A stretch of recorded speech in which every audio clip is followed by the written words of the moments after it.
കേരളത്തിൻ്റെ മലബാറിൽ നിന്ന് തമിഴ്നാടിൻ്റെ മഅ്ബറിലേക്ക്. ഇസ്ലാമിക പാരമ്പര്യവും പൈതൃകവും ഇഷ്ടപ്പെടുന്ന ഏതൊരു ഇന്ത്യൻ മുസ്ലിമും ആദ്യം കണ്ടിരിക്കേണ്ട ചരിത്ര കേന്ദ്രം. ബംഗാൾ ഉൾക്കടൽ തീരത്തെ കോറമണ്ടൽ തീരപ്രദേശത്തെ കൈറോ പട്ടണമെന്ന് വിളിക്കപ്പെട്ട കായൽ പട്ടണത്തേക്ക്. 40-ലധികം പള്ളികളും നൂറുകണക്കിന് മക്ബറകളും ആയിരക്കണക്കിന് വരുന്ന ഔലിയാക്കളും അന്തിയിറങ്ങുന്ന ആ പുണ്യ ഭൂമിയിലേക്കാണ് ഇന്നത്തെ നമ്മുടെ യാത്ര. جئت إليك ذليلا أناجي من لي غيرك ربي يسمع مني شكوى حين محل البلاء جئت إليك ഇപ്പോൾ നമ്മളുള്ളത് കായൽ പട്ടണത്തിനടുത്ത തിരുനാൽവേലിയിലാണ്. ഇവിടെ കായൽ പട്ടണത്ത് വിജ്ഞാനം കൊണ്ട് വിപ്ലവം തീർത്ത കീളക്കരയിൽ അന്ത്യവിശ്രമം കൊള്ളുന്ന സ്വതഖത്തുല്ലാഹിൽ ഖാഹിരി തങ്ങളുടെ പ്രിയപ്പെട്ട മകൻ, കേരളീയ ദർസുകളിൽ ആദ്യമായി ഓതുന്ന വ്യാകരണശാസ്ത്രത്തിലെ മീസാൻ അജ്നാസ് കിതാബുകളുടെ മുസന്നിഫ് കൂടിയായ ഷെയ്ഖ് മുഹമ്മദ് ലബ്ബൽ ഖാഹിരി റളിയല്ലാഹുവിൻ്റെ മക്ബർ സന്ദർശിച്ച് പാളയം കോട്ട എന്ന് പറയുന്ന തിരുനാൽവേലിയിലെ പ്രദേശത്ത് നിന്ന് ഇവിടുത്തെ റെയിൽവേ സ്റ്റേഷനിൽ നിന്ന് നമ്മൾ ട്രെയിൻ കയറി കായൽ പട്ടണത്തേക്ക് പോവുകയാണ്. അപ്പോൾ അവിടുത്തെ സിയാറത്തൊക്കെ കഴിഞ്ഞ് ഇപ്പോൾ നമ്മൾ ഇവിടെയുള്ള പാളയം കോട്ട റെയിൽവേ സ്റ്റേഷനിലാണ് എത്തിയിട്ടുള്ളത്. ഇവിടേക്ക് എത്തുന്ന റൂട്ടും കാര്യങ്ങളൊക്കെ കഴിഞ്ഞ എപ്പിസോഡിൽ നമ്മൾ പറഞ്ഞിരുന്നു. ഇവിടെ നിന്ന് കായൽ പട്ടണത്തേക്ക് ഒരാൾക്ക് 15 രൂപയാണ് ചാർജ്. അങ്ങനെ കായൽ പട്ടണത്തേക്കുള്ള നമ്മുടെ ട്രെയിന് പാളയം കോട്ടയിൽ എത്തിയിട്ടുണ്ട്. തിരുനാൽവേലിക്ക് അടുത്ത സ്റ്റേഷൻ തന്നെയാണ് പാളയം കോട്ട.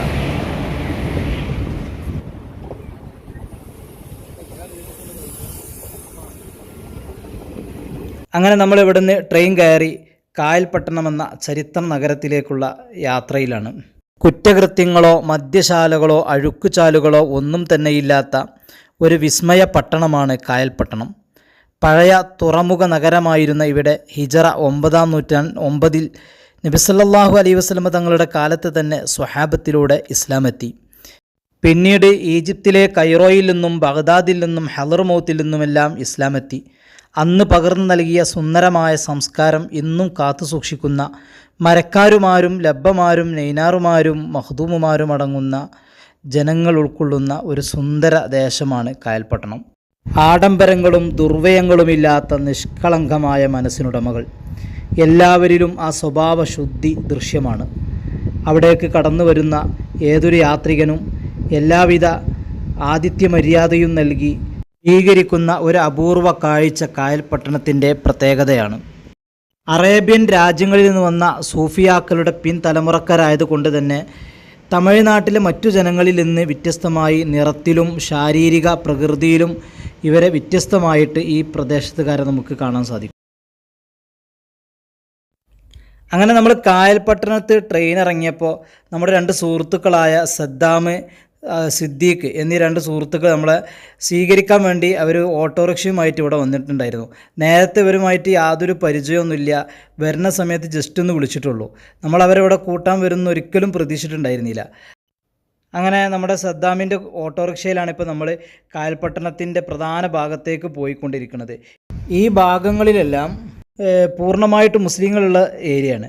ഇതിൻ്റെ ഔട്ടർ ഭാഗങ്ങളിൽ മാത്രമാണ് ആ മുസ്ലിമീങ്ങൾ താമസിക്കുന്നത്. അങ്ങനെ വളരെ ചരിത്രം നിറഞ്ഞ ഈ ഭൂമികയിലേക്ക് നമ്മൾ എത്തിയിരിക്കുകയാണ്. കായൽ പട്ടണത്തേക്ക് നമുക്ക് എത്തിച്ചേരാൻ വളരെ സിമ്പിളായിട്ട് എത്തിച്ചേരാൻ കഴിയും. നമ്മുടെ പാലക്കാട് നിന്ന് എല്ലാ ദിവസവും പുലർച്ചെ 6:10 ഉള്ള തിരുച്ചെന്തൂർ എക്സ്പ്രസ്സിന് പുറപ്പെട്ടാൽ നമുക്ക് ഒരു 3 മണിക്കുള്ളിലായിട്ട് നമുക്ക് കായൽ പട്ടണത്ത് എത്താൻ പറ്റും.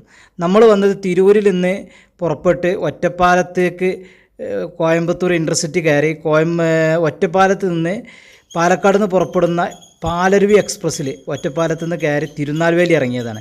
തിരുനാൽവേലി ഇറങ്ങിയാൽ ഉടനെ നമുക്ക് കായൽപട്ടണത്തേക്ക് അവിടെ നിന്ന് തന്നെ നമുക്ക് ട്രെയിൻ കിട്ടും. നമ്മൾ തിരുനാൽവേലി ഇറങ്ങി അവിടെ പാളയംകോട്ട എന്ന് പറയുന്ന സ്ഥലത്തൊരു സിയാറത്ത് ഉണ്ടായിരുന്നു. അത് ചെയ്ത് പാളയംകോട്ടയിൽ നിന്നാണ് നമ്മൾ ഇങ്ങോട്ട് ട്രെയിൻ കയറിയത്. നിങ്ങൾ നേരിട്ട് വരികയാണെങ്കിൽ തിരുനാൽവേലി ഇറങ്ങി അവിടെ നിന്ന് കായൽപട്ടണത്തേക്ക് ട്രെയിൻ കയറിയാൽ മതി. ഇനി അതിൻ്റെ ടിക്കറ്റ് ചാർജ് പറയുകയാണെങ്കിൽ നമ്മൾ തിരൂരിൽ നിന്ന് പുറപ്പെട്ട് നമ്മൾ ഇപ്പോൾ ഒറ്റപ്പാലം വരെ ജനറൽ ടിക്കറ്റ് 50 രൂപയാണത്. അവിടെ നമ്മൾ രാത്രി യാത്ര ആയതുകൊണ്ട് തന്നെ റിസർവ് ചെയ്തിരുന്നു. ഒറ്റപ്പാലത്ത് നിന്ന് തിരുനാൽവേലി വരെ 270 രൂപയാണ് റിസർവേഷൻ ചാർജ്. അവിടെ നിന്ന് കായൽപട്ടണത്തേക്ക് ലോക്കൽ ട്രെയിനിന് 20 രൂപയാണ്. അങ്ങനെ 340 രൂപ കൊണ്ട് നമുക്ക് കായൽപട്ടണത്ത് എത്താൻ പറ്റും. അങ്ങനെ നമ്മൾ ഓട്ടോറിക്ഷയിൽ വന്ന് ഇവിടെ ഇറങ്ങി. നമ്മളിപ്പോൾ എത്തിയിട്ടുള്ളത് കായൽപട്ടണത്തെ ഏറ്റവും പ്രസിദ്ധമായ ഒരു സ്ട്രീറ്റായ സുദുക്കൈ സ്ട്രീറ്റിലാണ്. ഇവിടുത്തെ പെരിയ സുദുക്കൈ എന്ന് പറയുന്ന ഹുസൈനിയ മജ്ലിസ്, അതാണ് നമ്മൾ ഈ കാണുന്നത്. ഇവിടെയാണ് ഫ്രഷ് ആവാനും മറ്റു സൗകര്യങ്ങളൊക്കെ ഇവിടുത്തുകാർ നമുക്ക് ചെയ്തു തന്നിട്ടുള്ളത്. നാട്ടുകൂട്ടം ആളുകൾ, നാട്ടിലെ കാരണവന്മാർ ഒരുമിച്ച് കൂടി അവരുടെ കാര്യങ്ങളൊക്കെ ചർച്ച ചെയ്യുന്നൊരു സ്ഥലമാണ് ഈ കാണുന്നത്. ഇവിടെ എല്ലാ മാസവും പ്രത്യേകമായ മൗലിദ് മജ്ലിസുകളും ഖുർആൻ പാരായണ മജ്ലിസുകളും ഹദീസ് ക്ലാസ്സുകളും റബീഉൽ അവ്വൽ, മുഹറം മാസങ്ങളിൽ ദിവസങ്ങളോളം നീണ്ടു നിൽക്കുന്ന പരിപാടികളൊക്കെ ഉണ്ടാകാറുള്ളൊരു സ്ഥലം കൂടിയാണ്. അങ്ങനെ നമ്മൾ ഫ്രഷായി നാസ്തൊക്കെ കഴിച്ച് ഇപ്പോൾ നമ്മുടെ സദ്ദാംബായിയുടെ ഓട്ടോറിക്ഷയിൽ നമ്മൾ പോകുന്നത് ഇവിടുത്തെ വളരെ പ്രസിദ്ധമായ കാട്ടു മഖ്ദൂം ദർഗയിലേക്കാണ്.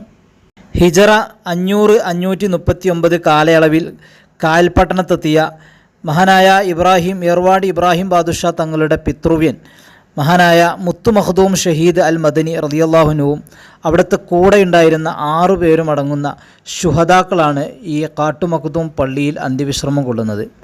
മദീനയിൽ നിന്ന് ഇസ്ലാമിക പ്രബോധനാർത്ഥം ഇന്ത്യയിലെത്തിയ ബഹുമാനപ്പെട്ടവർ ദക്ഷിണേന്ത്യയിലെ ഒരുപാട് കേന്ദ്രങ്ങളിൽ, സ്ഥലങ്ങളിലൊക്കെ പ്രബോധനം നടത്തിയ ശേഷമാണ് കായൽപട്ടണത്തേക്ക് എത്തുന്നത്.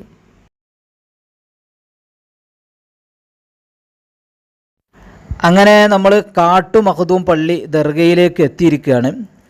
ബഹുമാനപ്പെട്ട ഷെയ്ഖ് മുത്തു മഖ്ദൂം ഷഹീദ് റളിയല്ലാഹു അൻഹു ബഹുമാനപ്പെട്ടവരുടെ കൂടെ അവരുടെ ഖലീഫമാരും ശിഷ്യന്മാരും ഖാദിമീങ്ങളും ഒക്കെ ഉണ്ടായിരുന്നു.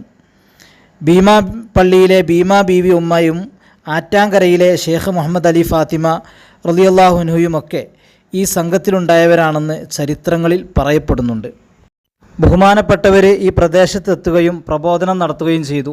ഒരുപാട് ആളുകൾ ഇസ്ലാമിലേക്ക് കടന്നു വരികയും ജനങ്ങളുടെ ആശാകേന്ദ്രമായി മാറുകയും ചെയ്തു. ചികിത്സ തേടി നിരവധി ആളുകളായിരുന്നു ബഹുമാനപ്പെട്ടവരുടെ അടുക്കൽ ഓരോ ദിവസവും എത്തിക്കൊണ്ടിരുന്നത്. ബഹുമാനപ്പെട്ടവരുടെ ജനസ്വീകാര്യത വർദ്ധിച്ചപ്പോൾ അന്നത്തെ രാജാവ് ബഹുമാനപ്പെട്ടവരെ കൊലപ്പെടുത്താൻ തീരുമാനിക്കുകയും അങ്ങനെ ബഹുമാനപ്പെട്ടവരെ നിസ്കാരത്തിൽ സുജൂദിലായി കിടക്കുന്ന സമയത്ത് അവരെയും അവിടുത്തെ കൂടെ ഉണ്ടായിരുന്ന 6 മഹാന്മാരെയും പെരടി വെട്ടി രാജാവ് കൊലപ്പെടുത്തുകയാണ് ഉണ്ടായത്. ഇവിടെയാണ് ആ 7 ശുഹദാക്കളുടെ മക്ബറ സ്ഥിതി ചെയ്യുന്നത്. മഹാനരായ സയ്യിദ് ഇബ്രാഹിം ബാദുഷാ ഏർവാടി തങ്ങളുപ്പാപ്പയും ഒരഭിപ്രായമനുസരിച്ച് മഹാനായ അജ്മീർ ഖാജ തങ്ങളുമൊക്കെ ഇവിടെ സന്ദർശിച്ചു എന്ന് പറയപ്പെടുന്നുണ്ട്. പള്ളിക്ക് മുമ്പിലുള്ള ഈ കുളത്തിനുമുണ്ട് ഒരു വലിയ ചരിത്രം പറയാൻ. കായൽപട്ടണത്ത് അന്തിയിറങ്ങുന്ന മഹാനായ കവി കൂടിയായ കാസിം പുലവർ റളിയല്ലാഹു അൻഹു മുത്തനബി തങ്ങളുടെ മേലിലുള്ള മദ്ഹ് രചിക്കുകയും ഇടയിൽ വെച്ച് ബൈത്ത് രചിക്കാൻ ബുദ്ധിമുട്ട് നേരിട്ട സമയത്ത് ഈ കുളത്തിൽ വന്ന് ഇറങ്ങി നിന്ന് നബി തങ്ങളോട് ഇസ്തിഗാസ നടത്തിയപ്പോൾ മുത്തനബി തങ്ങൾ യഖലത്തിൽ തന്നെ ബഹുമാനപ്പെട്ടവരുടെ അടുക്കലെത്തി ബാക്കി ഭാഗം പറഞ്ഞു കൊടുത്ത ഒരു വലിയ ചരിത്രമുള്ള കുളമാണിത്. അങ്ങനെ കാട്ടു മഖ്ദൂം പള്ളി ദർഗ സിയാറത്ത് കഴിഞ്ഞ് നമ്മൾ തിരിച്ചു പോകുമ്പോൾ നേരെ ഓപ്പോസിറ്റ് ഈ കാണുന്ന റോട്ടിലൂടെ പോയാൽ ഇവിടെ ഒരു മക്കാമുണ്ട്. അവിടേക്ക് നമ്മളെ സദ്ദാംബായി കൊണ്ടുപോവുകയാണ്. ഔലിയാക്കളുടെ നാടാണല്ലോ കായൽപട്ടണം. ഒരുപാട് മഹാന്മാർ, ആയിരക്കണക്കിന് മഹാന്മാർ അന്തിയുറങ്ങുന്ന നാടാണ് കായൽപട്ടണം. ഒരുപാട് മക്ബറകൾ പല പ്രദേശത്തുണ്ട്. അങ്ങനെ നമ്മൾ അവിടെയൊക്കെ സിയാറത്ത് ചെയ്തു. ഇൻഷാ അല്ലാ ഇനി അടുത്ത എപ്പിസോഡിൽ നമ്മൾ കായൽപട്ടണത്തെ വേറെ കുറച്ച് മക്ബറകളാണ് പരിചയപ്പെടുത്തുന്നത്. നിങ്ങളതൊക്കെ കാണണം, ദുആകളിലൊക്കെ ഉൾപ്പെടുത്തും.